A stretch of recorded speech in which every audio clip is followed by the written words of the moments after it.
Guys, എല്ലാവർക്കും റംസാൻ കരീം. അപ്പോൾ ഇന്നത്തെ സ്പെഷ്യൽ എന്തൊക്കെയാണെന്ന് നോക്കിയാലോ. ഇത് അമ്മ പൈനാപ്പിൾ പുഡിംഗ് ഉണ്ടാക്കിയിട്ടുണ്ട്. ഇതിൻ്റെ മണ്ടയിൽ നട്ട്സ് പൊടിച്ചതും ബിസ്ക്കറ്റ് പൊടിച്ചതും പിന്നെ മിൽക്ക് മെയ്ഡ് മുകളിൽ ഒരു ഡെക്കറേഷൻ ആയിട്ട് ഇട്ടിട്ടുണ്ട്. നല്ല തണുപ്പുണ്ട്. ഇനി നോമ്പ് തുറക്കുമ്പോൾ നമുക്ക് ഇത് ടേസ്റ്റ് ചെയ്ത് നോക്കാം. അപ്പം അടുത്തത് പൈനാപ്പിൾ ഉണ്ട് കേട്ടോ. നേരത്തെ ആണെങ്കിൽ അമ്മ പുഡിംഗ് മാങ്ങ ഉണ്ടാക്കാനായിരുന്നു വെച്ചിരുന്നത്.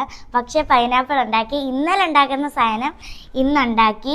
പിന്നെ കുറച്ച് നട്ട്സ് ഇരിപ്പുണ്ട്, ഈന്തപ്പഴവും അണ്ടിപ്പരിപ്പും പിന്നെ ഇതിൻ്റെ പേരെന്താ, ബദാമും ഉണ്ട്.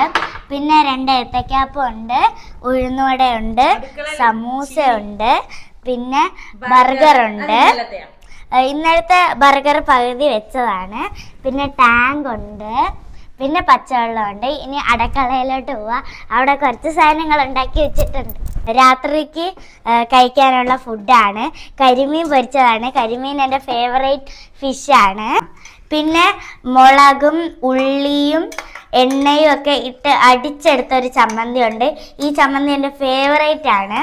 പിന്നെ തൈരുണ്ട്, മുളകുണ്ട്, ഉള്ളിയുണ്ട്. എനിക്ക് മറ്റേ ഭയങ്കര ഉണക്കിയ മുളകാണ് സാധാരണ ഇടുന്നത്. ഇത് എരിവായതുകൊണ്ട് ഞങ്ങൾ അല്ലാത്ത മുളകിട്ട്. പിന്നെ ചീനി പുഴുങ്ങിയതുണ്ട്. അപ്പോൾ ഇത്രയേ ഉള്ളൂ. ടാറ്റാ.